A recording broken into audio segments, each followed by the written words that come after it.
It's the Gauntlet. Let's go. If you smell what the gauntlet is cooking.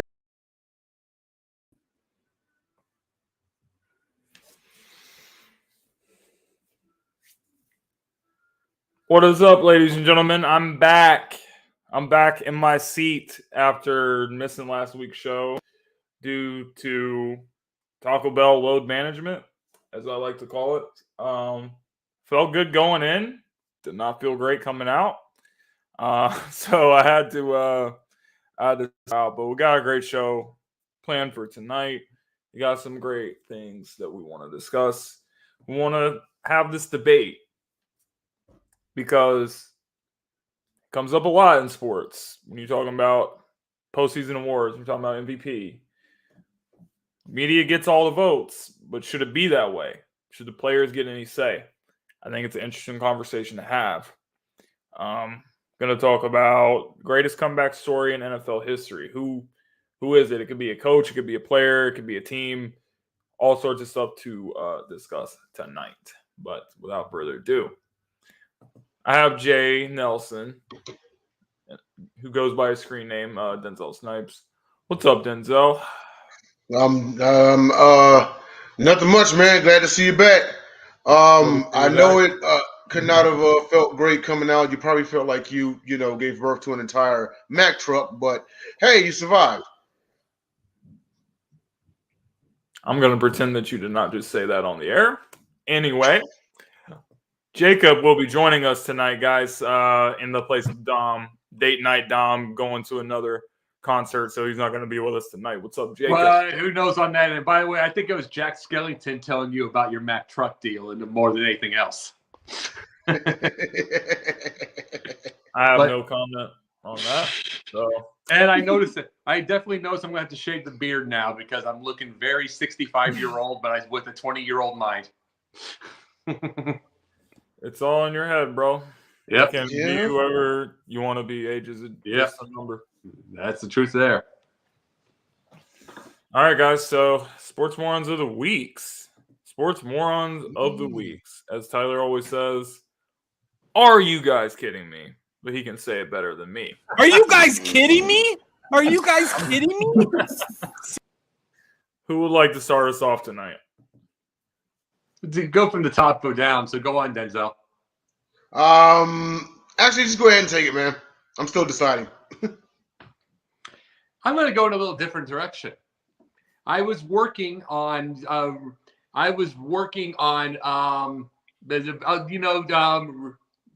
trying to think for a second. Riley, the swimmer, swimmer. I'm trying to say everything like that.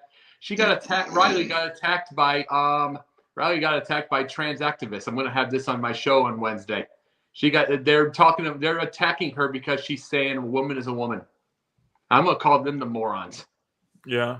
I'm going to call them the morons because they're trying to say that it's like a trans person should just go in. And I'm like, sorry, no. So anybody that is punching her in the head and saying that punching her in the head and forcing her to be a hostage for 3 hours, that's every bit of a sports moron of the week. Period. End of story. So my sports moron is to the great people at PGA. The Masters just started, and due to high winds, they had to cancel. But here's the thing. It took an entire whole tree being blown over and crashing down on the golf course in order for it to happen. This is not like, I know some people want to criticize and say golf's not a sport, this and that, and so forth. Look, that's subjective, but golf is a sport. And before that, as is with baseball, basketball, well, not basketball, but baseball, football, anything outdoors, you get the conditions before the game of how the weather's going to be, and with tennis and so forth and so on. But you knew that wind was going to play a factor, even if that tree had not have fallen. You know that guys' shots were going to breeze off this way, breeze off that way. You knew that the high winds were going to do something, and it took a tree falling and almost crashing on folks in order for for you to say, hey, let's go ahead and call it. So yeah. Look, I get it. It's one of the major events of the year when it comes to golf is the Masters, but you always have to consider safety, because if it wasn't this tree, what other tree would it have been? A little closer to the crowd, a little closer to the players, who knows? But it took a tree falling in order for them to suspend it for a second time. They are my morons. Get the conditions before the game and make your call then. All right, go ahead. Yeah, absolutely, guys. So interesting choices for sports moron of the week, definitely. For me, I'm gonna have to go with Will Levis here. I don't know if you guys saw, but today there was a video of Will Levis talking about how he has his coffee, and he revealed that I knew where you were going. He revealed that, and I know you guys were giving JJ a hard time. I was giving JJ a hard time in the comments for his love of ketchup, which is a little bit too much in my opinion. But anyway, Will Levis said that of all things to put in his coffee, he puts mayonnaise inside his coffee. So I really was kind of just left speechless. My first reaction, I really thought it was a troll, but after review, we sent it to New York to have like the top people review this play. I actually think that he was being serious. I actually do. And if he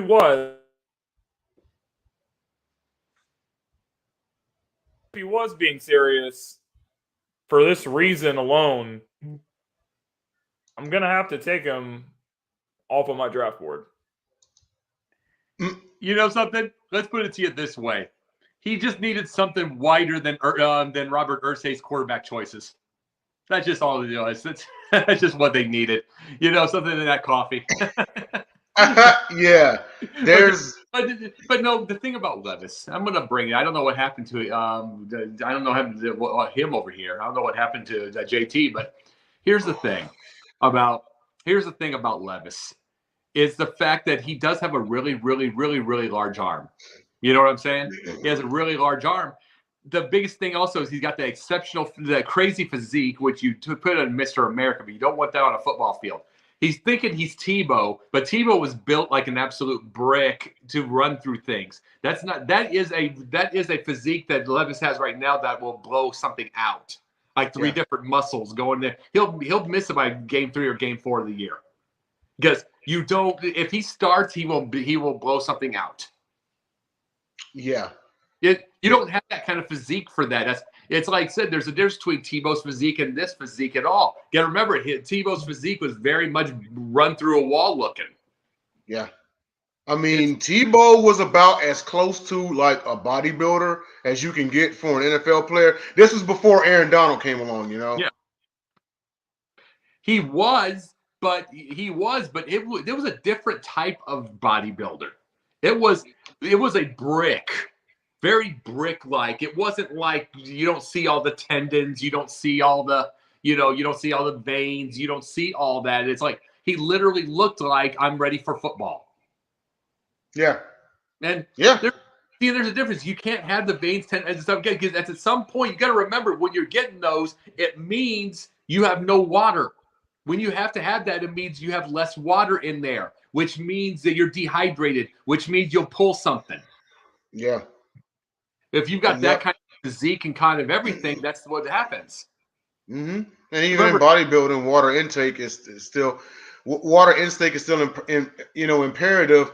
The hardest part, though, is when they go into the portion of preparing for on season of no water intake, because they don't want the water weight whenever they actually go out there and compete. That's like the hardest part, because they want every bit of like the detailing, you know what I mean? So literally that's a point in time where they will cut water, and it's the most dangerous time because yes, you can get dehydrated.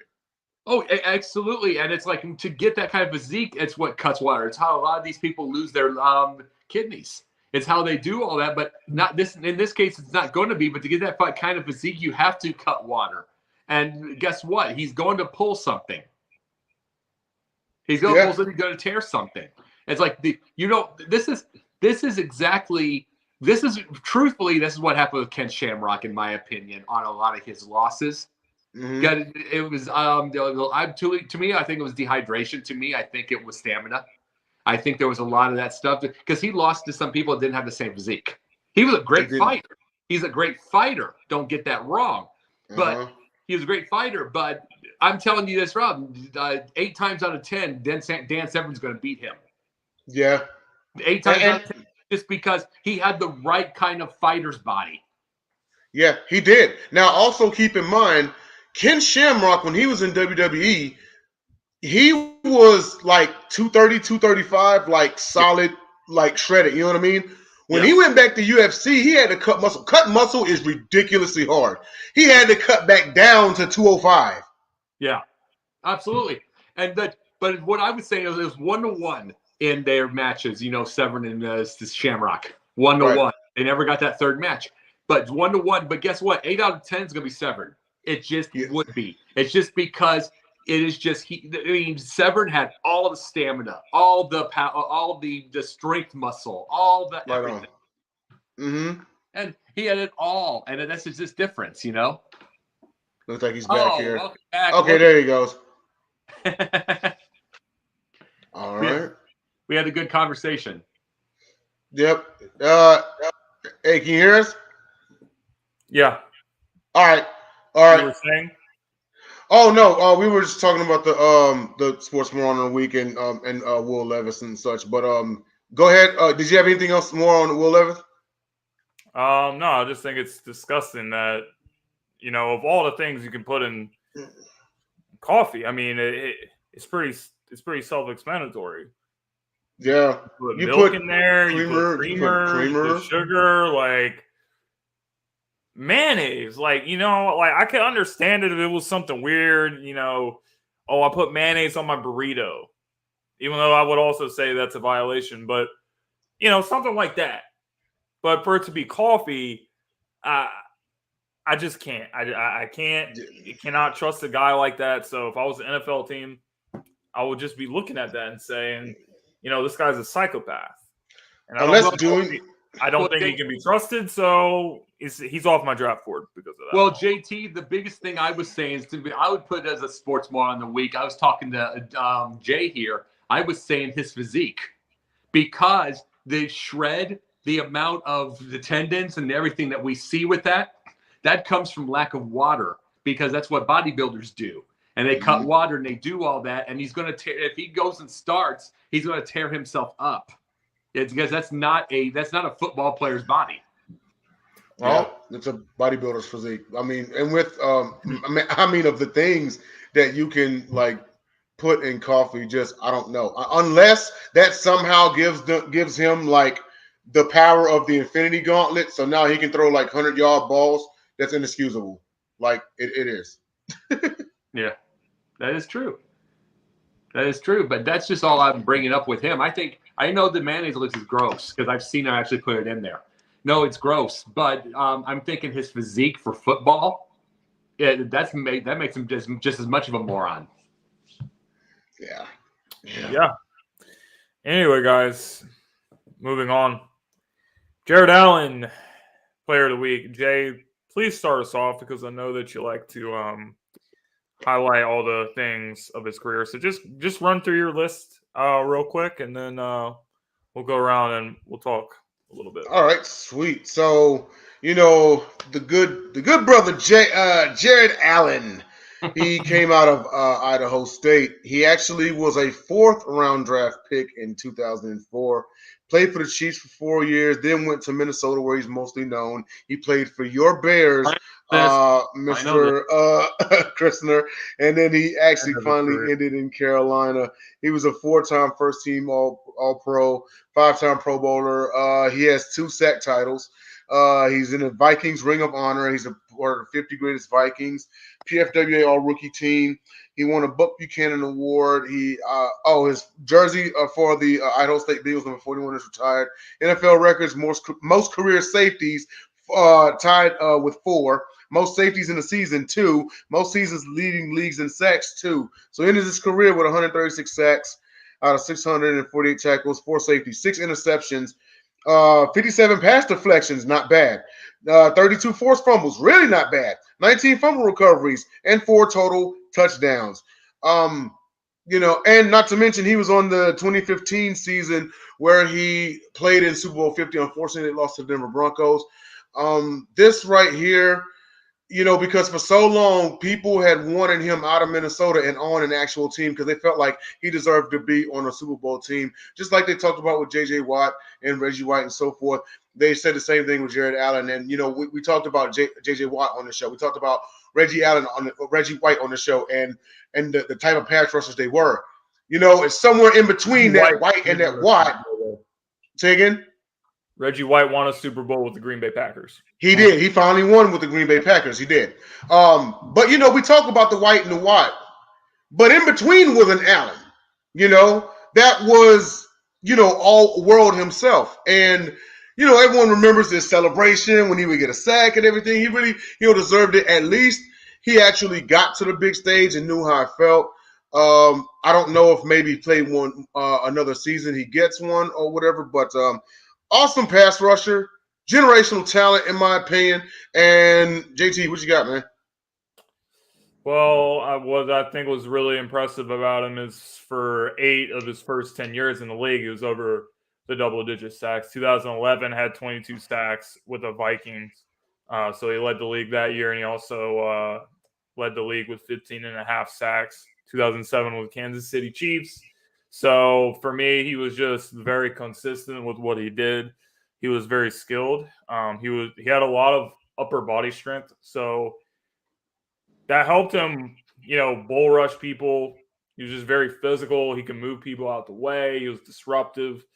He was an all-around player. So, playing in the division of Aaron Rodgers, Aaron has said that, he's one of the best players that he remembers playing against all the times with Minnesota. So I think anytime you have a guy like Rodgers who's willing to praise a guy like this, then you have to look at it because these are the best quarterbacks in the game. Saying that about a guy like Jared Allen, I think it actually means a lot. So for me, it was just very consistent in his career.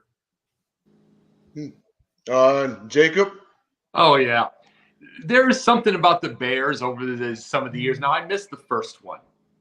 But the second one, I missed the first one. That was Alan Page going from Minnesota to Chicago for the last 3 years of his career.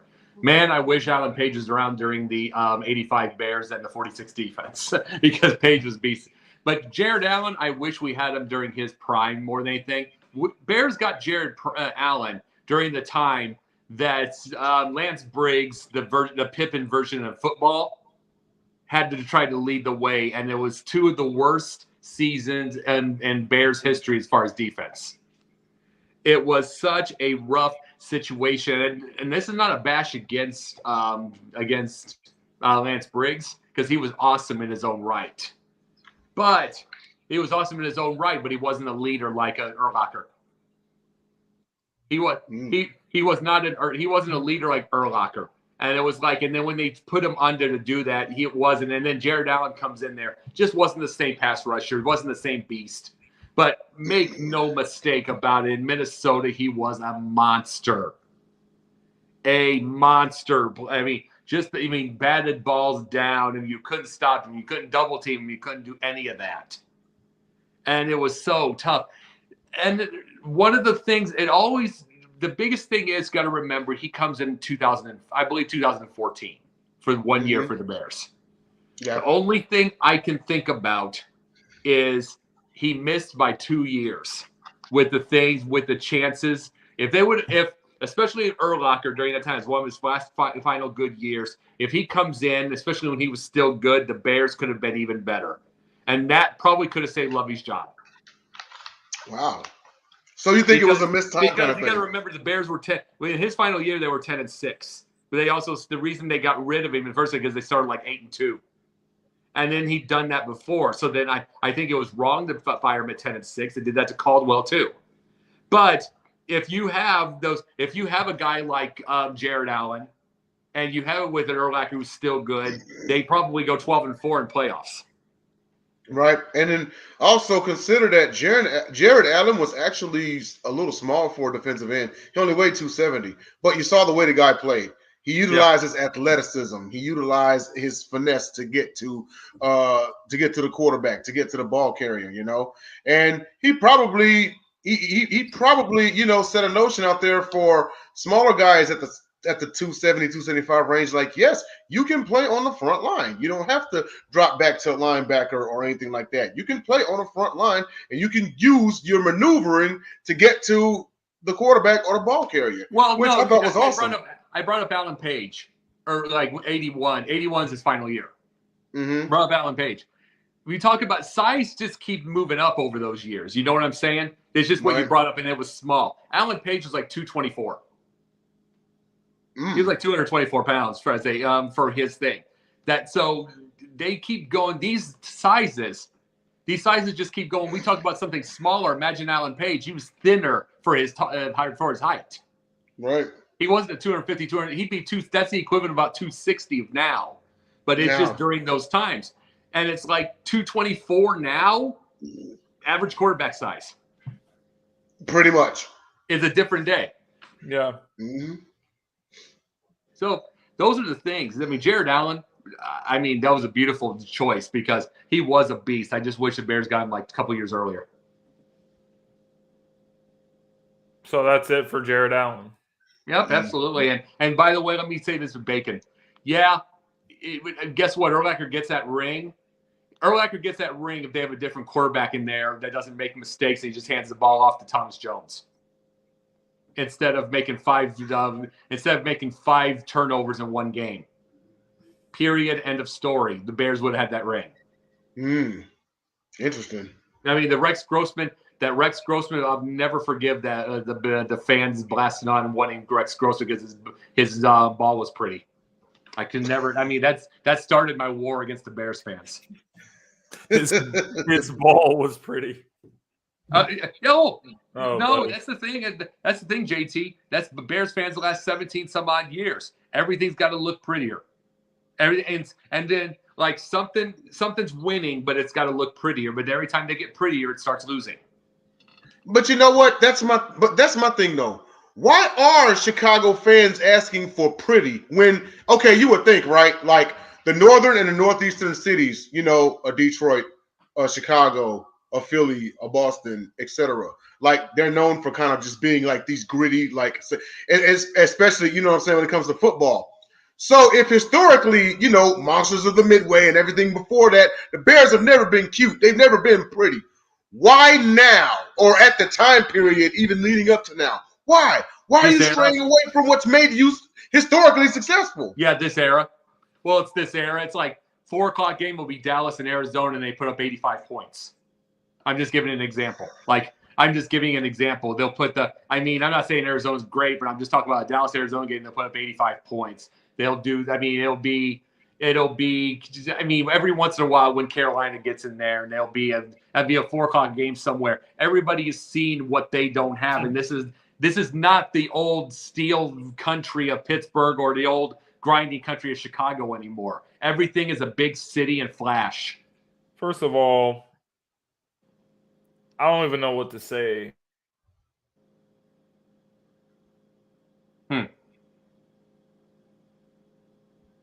What's up? I think he froze. Oh, he froze again. Oh, did he? Oh, man. No. But what'd you have to say? I was getting ready to say, I really don't know what to say to this because I was going to say Chicago Bears fans saying anything about being pretty. You don't know what pretty looks like, bro.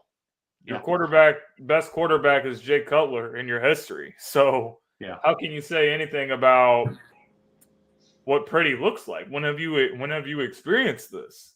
Because I must have not been around for it. Well, yeah. Well, I'm saying JT. I was bringing that up. It's like they always wanted. Like I said, it's like they wanted Grossman's pretty arm. They blew him a Super Bowl. They wanted Cedric Benson over Thomas Jones. They blasted out on the radio. It was the stupidest thing alive. And it was just because Thomas Jones couldn't outrun somebody in the open field. Cedric supposedly could. Then Orton wins again. Orton wins some games again. They wanted, they get Cutler because the pretty arm. Cutler costs the Marians. Cutler costs the Marians, another big thing. And then just over and over and over and over. And then when Tariq Cohen starts looking cool, they said, let's get rid of Jordan Howard. I couldn't believe that move. Yeah, I know. Just saying every Jordan he did well in Philadelphia. I remember. Jordan did well in Philadelphia. He was part of a 3-hit monster. But I'm just saying, over and over and over and over, and it's just because it's what they see, and it's such a different era. But every time the Bears start getting any momentum, that's what happens. Yeah. Mm-hmm. When Jordan Howard was in Philly, that 3-headed attack was Howard, Ajayi, and Blount, right? It was Miles Sanders, Boston Scott, and Jordan Howard. Oh, and Jordan Howard thought so. Okay. Yeah. Just a little later. And it was, but Howard and Tariq Cohen were they were thunder and lightning. Yeah. It's like, but they were saying, Cohen can do it all alone. What does he do? A year later, he blows his knee out. He's still in recovery. A year later, and it's like they just don't get it. They don't get it. And then and the thing I don't understand with the Bears is they don't is the front office keeps listening to them. Well, to be fair, the new GM is doing a great job. I love him. Some of the things the Bears have been able to do in the offseason has been fantastic. But love him. I love Ryan Poles. I think he has the possibility of being the greatest Chicago GM ever. The most important thing that they did was to get a receiver that's reliable like DJ Moore for Justin Fields. And so now we're going to see, really, can he take another step for his development? And having a guy like this, it's very important. You saw with Stephon Diggs to Josh Allen. You saw the A.J. Brown to Jalen Hurts. So you just need a guy like that can help. And I think it's going to be a big help for Justin. Well, Fields shouldn't have played in his rookie year to begin with because this would be his second year. See, you could have started your rookie year with those 1,000 yards of even if you're struggling with passing, you start your rookie year hypothetically at those 1,000 yards rushing, and then you get everybody, especially when players want to play with you. But now you're in your third year. Next year, nothing off your cap. So if he struggles now in any way whatsoever, he's gone. And it's like, and that's just the big thing that drove me nuts with it is like no patience, no anything. It's like leave it be because he could have been something. It's like I don't know if he's going to make it this year or not, just because he wasn't developed right. And Caleb Haney never won the game for the Bears. He was 0-5. We'll have to see. Anyway, that's all we have time for with this little segment. It was very interesting. Now I have another interesting debate that I want to have on this show. So I was actually having this debate with one of my coworkers. Well, it wasn't really a debate. It was more like a discussion. So how it happened was we were actually talking about the NBA, and we were talking about, Joel Embiid, Nikola Jokic, MVP and everything. And we were saying how I feel that it shouldn't be all media.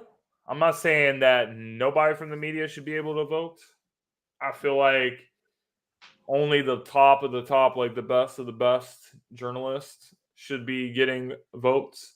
I don't think as many people as, there's so many, the whole pool is made out of, these journalists and these, broadcasters and people like that. But what if the players actually had a say in postseason awards? Like, what if some of these players had a chance to vote? I think it would make things a lot more interesting because when you look at the media has a major problem with some of these players, and players have a problem with the media. They go back and forth all the time, and it's like, I can go somewhere and cover a press conference, and then, if I ask a stupid question, which a lot of journalists do, just to get clicks, and the player's just like, bro, like, I don't want to answer that question. It's an idiotic question. Why are you going to waste my time? And journalists are like, getting all upset about that, and they're like, you know what? Oh, look at me. I'm not going to vote for you for MVP because I feel like there's at least some level of corruption involved. So I feel like if you actually allowed some of the players, not all the players in the league because it'd be way too many, but a certain amount of players get votes, certain amount of journalists get votes, I actually think it would balance it out and it would be really interesting. So those are my thoughts and opinions. What do you guys think? I say you remember when Jason Whitlock asked Kobe that stupid question and Kobe made him look like a fool, and then for the rest of his career Whitlock made an enemy out of Kobe until Kobe's death? This is exactly the reason why the media shouldn't vote for a darn thing.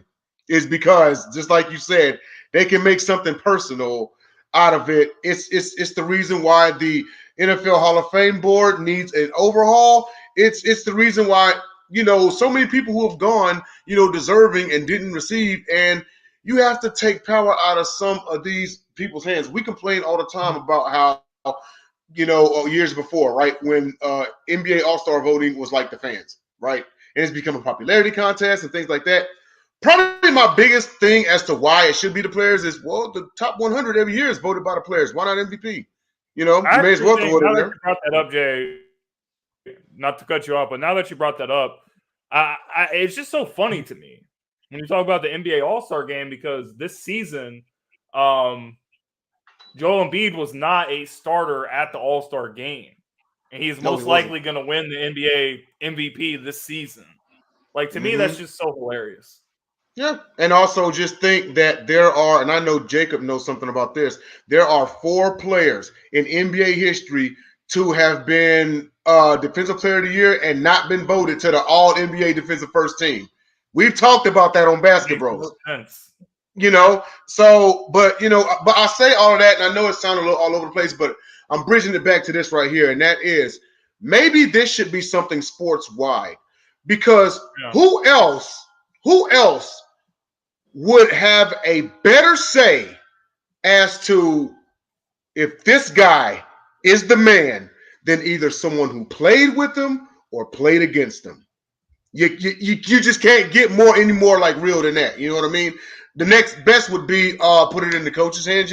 Some awards might be okay, but players, I think they hold, in my opinion, I think they hold the most validity. Anyone who played against them, anyone who played against Mahomes will tell you how great he is. Anyone who played with Mahomes will tell you how great he is. Now, as far as played with him, they're kind of, biased. All right, I get that, But when Mahomes goes like 6-0 in the division, the whole Raider staff better be like, yeah, he's that guy. The whole Chargers staff better be like, yeah, he's that guy.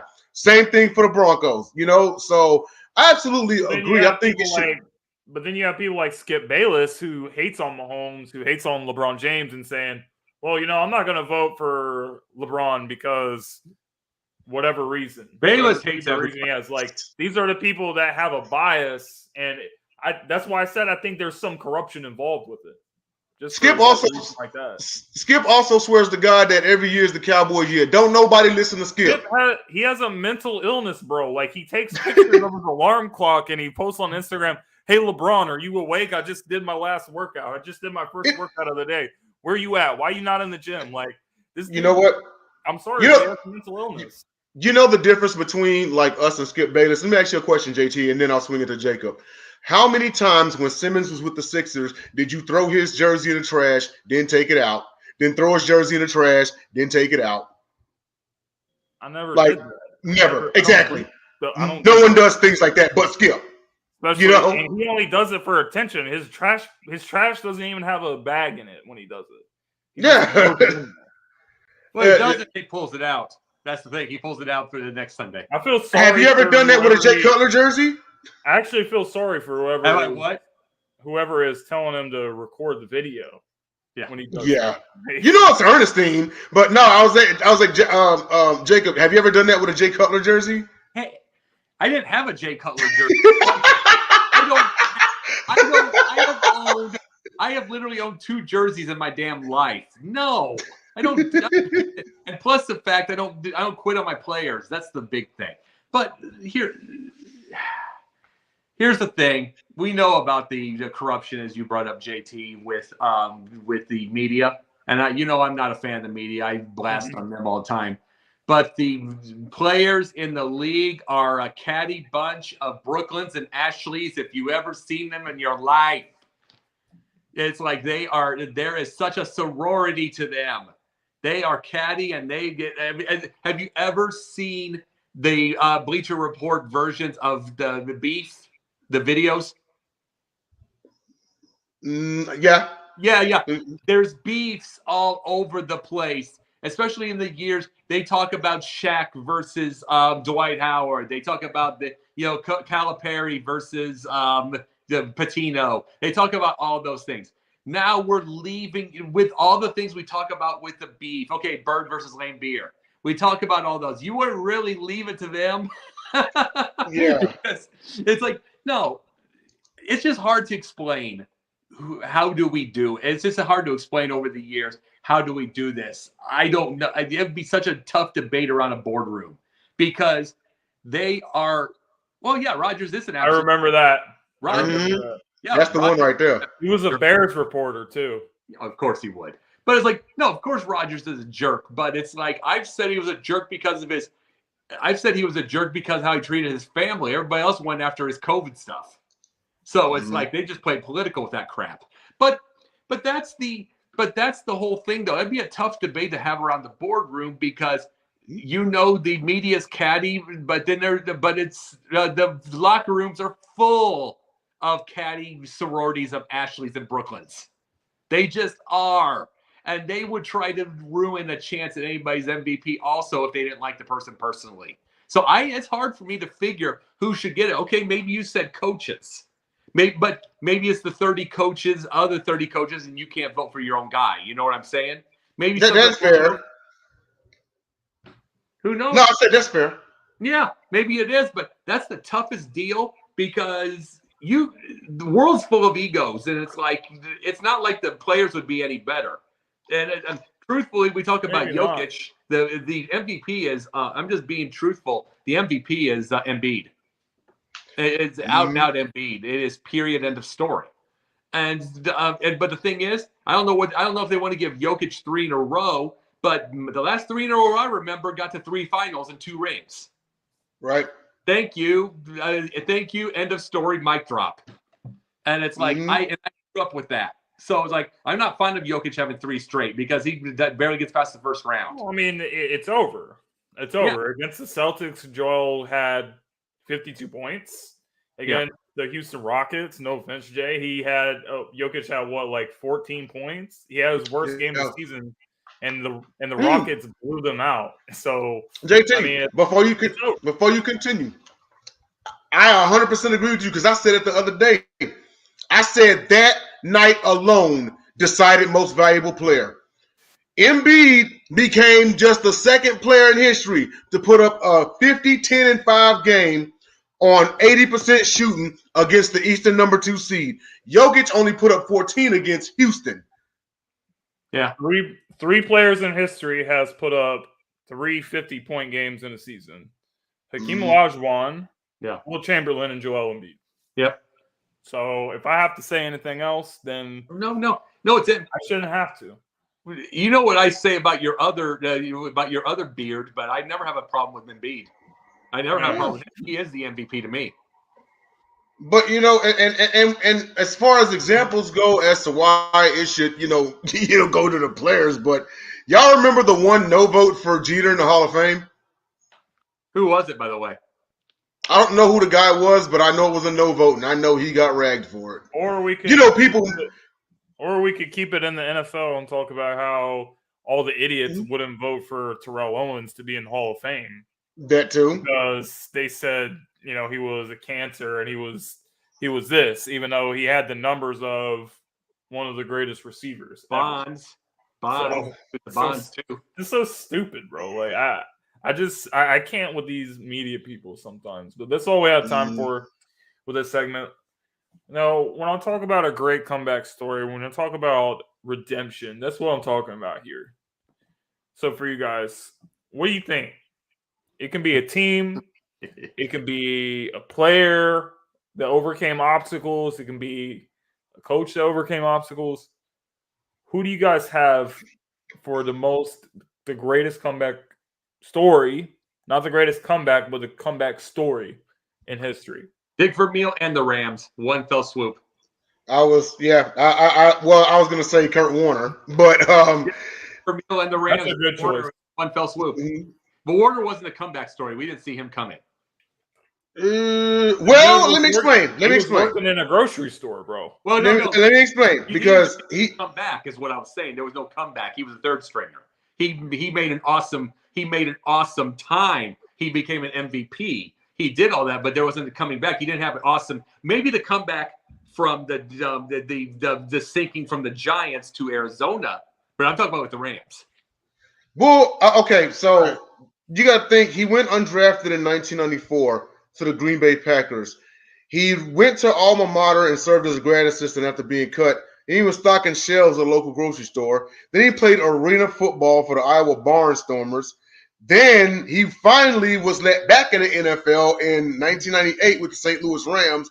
And then in one of the most opportunist incidents in NFL history, Trent Green goes down with the season-ending knee injury, and Warner goes MVP, and the Rams win it all. So, yes, that is a comeback story. No, what I'm talking about is I'd never heard of Warner before. The whole thing is what I meant. I'm talking about I think the comeback goes from his terrible time with the Giants, then Arizona. That's when I think of comeback. And for that, you would be right. So you could say maybe twice in his life, that like happened.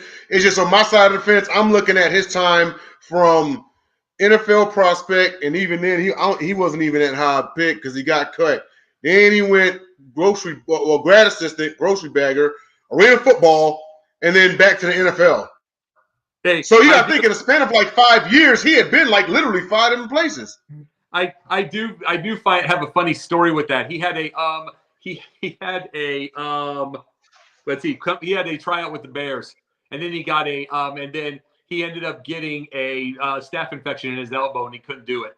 So that's just the thing about the '90s Bears. That's pretty interesting. Oh, that's crazy.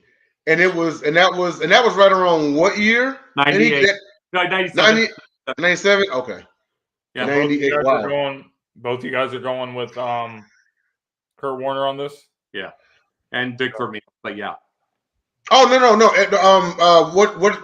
What's your take on the whole Vermeil thing from that side? No, he was, and he had burned out he got to the Super Bowl with the Eagles. I think he had one more year after that. Then he completely and utterly burned out. He was almost like crying every single day, before every single game and for every practice, he was burning out and he couldn't do it. He becomes an announcer for years and years. Goes back into the NFL and wins the Super Bowl. That's fantastic. Yeah. JT, what you got? Well, I'm really gonna be biased on this one, but I think my answer would have to be Nick Foles. I thought you were gonna say Vic, but go ahead. I think it's Nick Foles, and it's because that he obviously had more success than Michael Vick as a quarterback with the Eagles anyway, especially postseason success. But the Nick Foles story begins with him being drafted by the Eagles in 2012. He was actually drafted by Andy Reid's last season. Andy Reid got fired. The Eagles went 4-12. But Foles was there, and he was the backup of Michael Vick at the time. Michael Vick got hurt in 2013. Nick Foles comes into the starting position at that point, and he catches the world on fire. 27 touchdowns, 2 interceptions for Nick. Then he leads the Eagles to the playoffs, and they lost to the Saints. It was a great game, and the Eagles look to have the guy that's going to be their franchise quarterback of the future until Chip Kelly, the dictator, comes in, and he pretty much destroys the whole team. He traded LaShawn McCoy. He got rid of Deshaun Jackson. He got rid of all the best players on the team. He got rid of Foles. He traded Foles for Sam Bradford. Bradford stinks, and Foles goes to the Rams. He's with Jeff Fisher. Jeff Fisher literally messed up Nick Foles' psyche so much that retirement. he was depressed. Like he was depressed and he was done with football. He went to a camping trip and Andy Reid called him and said, "I want you to come to Kansas City to be the backup." He goes to Kansas City to be the backup. He's there for a year. Then he goes back to Philadelphia, where he was originally drafted from. Carson Wentz lights the league on fire. He gets injured, and then Nick Foles takes it over, and he has to be a hero, and he becomes that. He becomes a postseason hero for the Philadelphia Eagles, and he goes off against the Minnesota Vikings, 352 yards, 3 touchdowns in that game. I just remember that game when he threw that pass to Torrey Smith. It was a flea flicker. He just launched that and he put it in the perfect spot. And then, as we know, in the Super Bowl, it goes toe-to-toe with Brady. But Nick Foles just went through and overcame so much stuff that I was just so I'm so impressed by Nick's football character and his character he's just a great human being. So it was very easy to root for him and to watch him become a Philadelphia legend. It was amazing to be a part of that. So I got to give it to Nick Foles. Well, and I understand that. It's like it just shows a quarterback is the type of quarterback you get, and it also matters with the system too. He had a perfect system.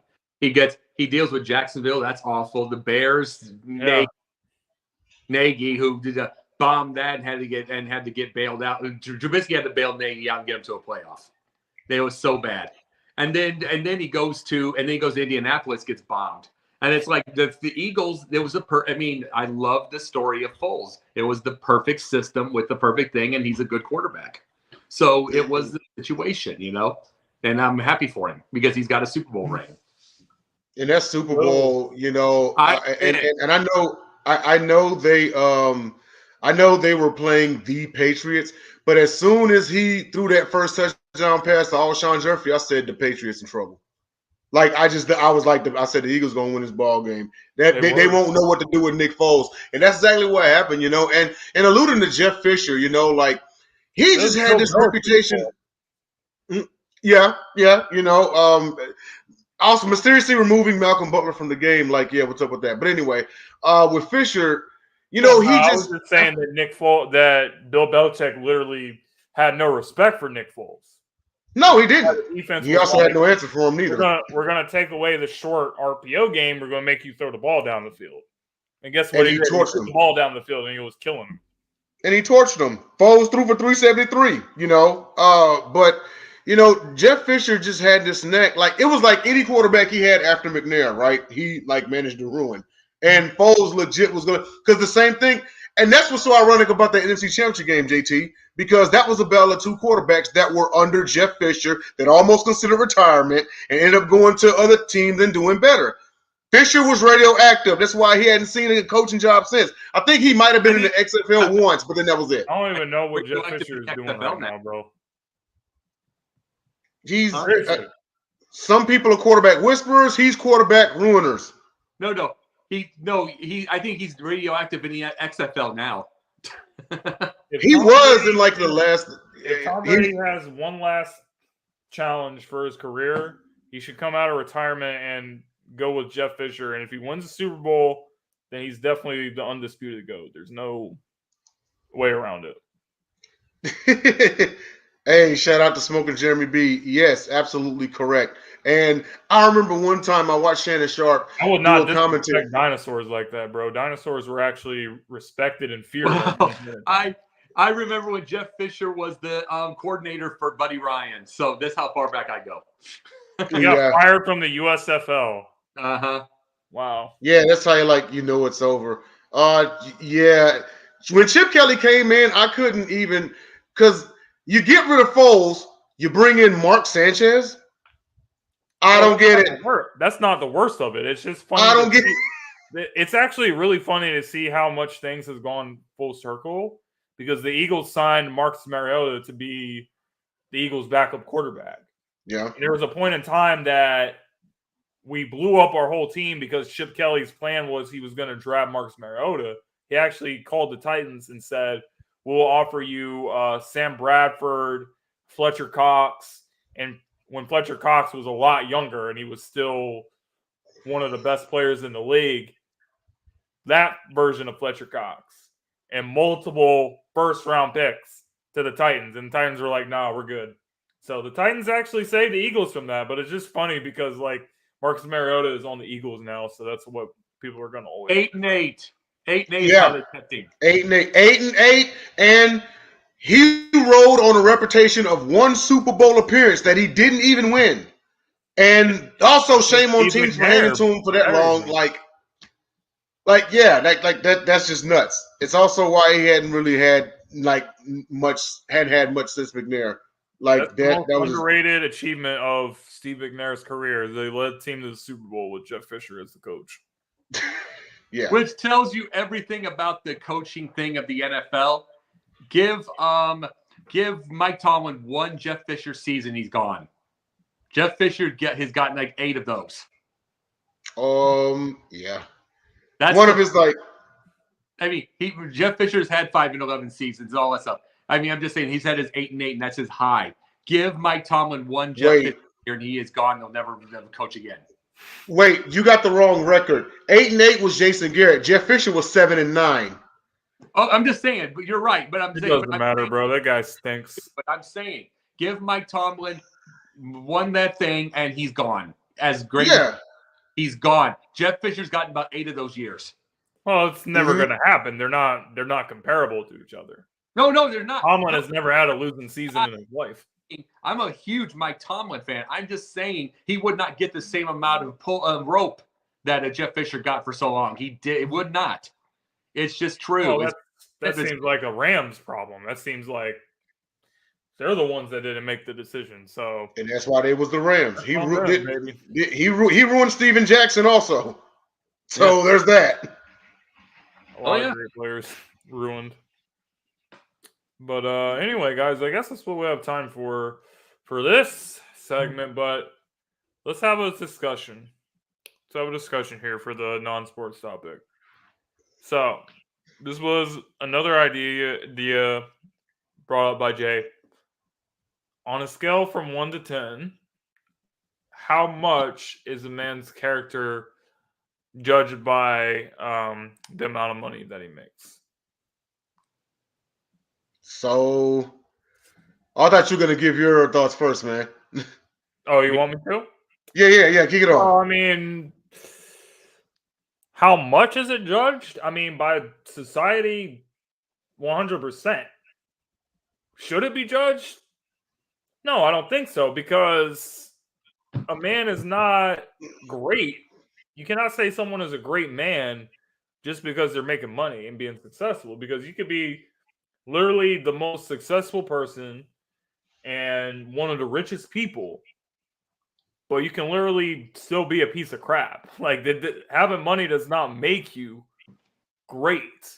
What you do in your community, what you do for your family, what you do for your children, what you do in your life, and how can you be impactful? In which ways can you help people? That's what makes somebody a great man. I don't care about your salary. I don't care about, how many cars that you have. I don't think that's right. But yeah, society, if you're not making whatever figures, then you're considered a bum.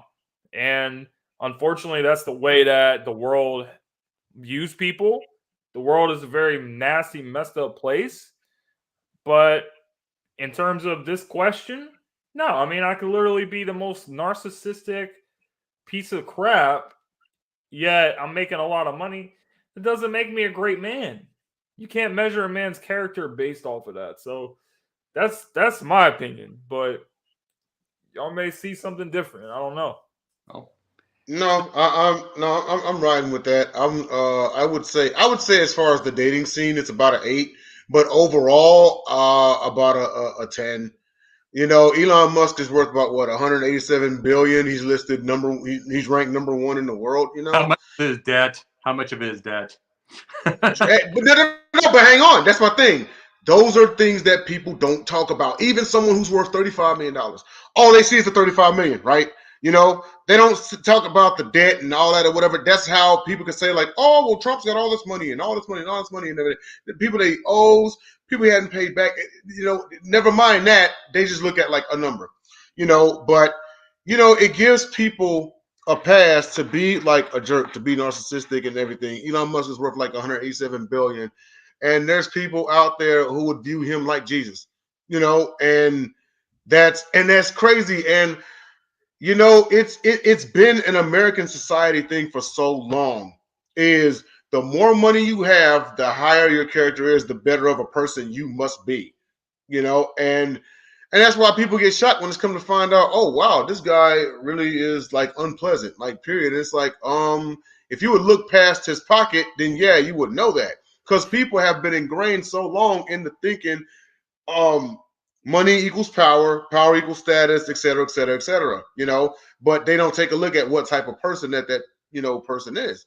In the dating world, I go about an 8 out of 10 because, and if you all check my TikTok, if you got me on TikTok, I actually had a question as far as with the ladies on a scale of 1 to 10, how much is a woman's character judged by her looks? So you know, it's equal across the spectrum, because on that one I would say it's an 8. You know, overall, I think people look at the wrong things, and that's just been the biggest problem.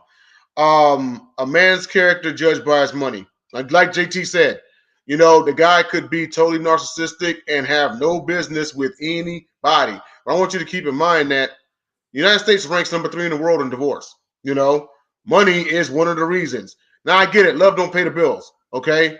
But when you're with somebody who's rich and they literally are abusive, they're narcissistic, they're toxic, which leads to trauma, which leads to mental issues, which leads to you being on a therapist's couch for $2,000 an hour or a day or however much they're charging. Yeah, that's what you get when you don't look past someone's pockets. But that's my opinion. Go ahead, Jacob. 20. I can tell you why on this. It's 20 with women, it's 20 with people. It's what the thing is. It's the unfortunate. But here's the thing. The reason I say this, I have been, the places that I've worked at, you know where I work at now. I do glasses, stuff like that. Places I work at, you know, and yeah, I know what Andrew Tate would love. Andrew Tate's a moron. But the thing is, people everywhere I go see these gray hair. They think I'm either something between a CEO, a banker, you know, multi-millions of dollars. I own 4 suits. They think I got 25. Just because I know how to relate well. I know how to talk to people. I know I have an expert level of conversation. So I can be able to get that. So people think I've got money streaming all day long. No, I don't. But I absolutely am the one that a lot of people will go up to. The first thing is they think I'm the manager. I'm the owner. I am the banker. I am the this. I mean, it is just because, just the way. It's because they have the perception of money and what they think and how somebody looks and all that kind of stuff like that. They put their own perceptions on things all the time. Yeah. And you don't have a realism. And it's like, I know what I am. See, the thing that they don't ever see out of me, because they think of money, I actually am a mentor, tutor, and teacher. I'm better at that than making money. I'll make money one day, but I'm better at that. But they wouldn't think like that. They have teachers as a thought process of what they look like. They wouldn't think of me as a teacher at all, as a tutor, mentor, and anything. They put perceptions on base, and it's very old school 1950s. Very old school 1950s, what you're going to think. Will I make money one day? Absolutely, I will. But no one to this day will think of me as any kind of tutor, mentor, anything like that, because they have a thought process of what that looks like. Some guy over at Starbucks, a beatnik or something like that, that has a croissant and stays there for 17 hours. That's all their thought process is. But no, it's like everybody just has the perception who has money, what somebody looks like. It's to this day. That's some real stuff right there, Jacob, man. I appreciate everything that you just said, man, because the world is not about, I feel like people, you know, I do think that's a problem that we have, is that we're always focusing on the money. But I don't think that's what we should be doing. I think that if we just try to be the best versions of ourselves, then things like the money, things like that, it comes naturally. But if you chase after it, you're not going to have a good time. So I just I think there needs to be a mindset change with society. But society continues to go downhill, and yeah, it's tough. It's really tough right now. Ourselves, we're all family of the sideline. You know what I'm saying? Let the world get it, because we're all going to get older and watch a change in life.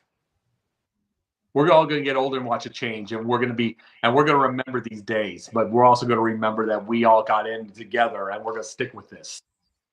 100%, guys. We've got to be consistent. Speaking of which, Sideline Sports, if there's any college students out there, we are hiring for some internship positions. You guys can get in contact with me if you guys are interested in anything like that. Getting into this business that we are in right now. It's really awesome stuff. That's all we have time for tonight, guys. Any last words that you guys want to add before we get off? Shout out to JJ, who had an exuberantly long Uber ride. Here's to the next show. Oh, hold on. Before we get off the air, next week is episode 100. What are we doing for 100? It's going to be a 2-night affair. Thursday night will be your normal gauntlet that we do, and that is we will do NFL coverage for the week and whatnot. We'll have the Sports Moron, we'll have the Player of the Week, and guys, I gotta go. I'm running out of battery. I'll talk to you later. All right, no problem. Hey, Jake. Yep. All right, thanks for being on. And for night 2 on Friday, it's going to be the commemorative part. So we're going to have some past guests who have been on, and we're also going to share some good memories and some good laughs and such. I'm trying to talk JT into dressing down like we did for Gauntlets. More to come on that. But episode 100 will be next week, so please tune in and check that out. It's going to be the 100th episode of the Gauntlet, and we just want to celebrate with the good people who have been fans of us for so long and also been a part of the Sideline Sports family and become fans of the Gauntlet as well. Yes, sir. So we will see you guys there on the next episode. This is the Gauntlet team signing off. Thank you guys for watching. Grizz in the comment section, Jeremy B in the comment section, everyone else in the comment section. Appreciate you guys for everything you do. And we'll see you next week for the doubleheader.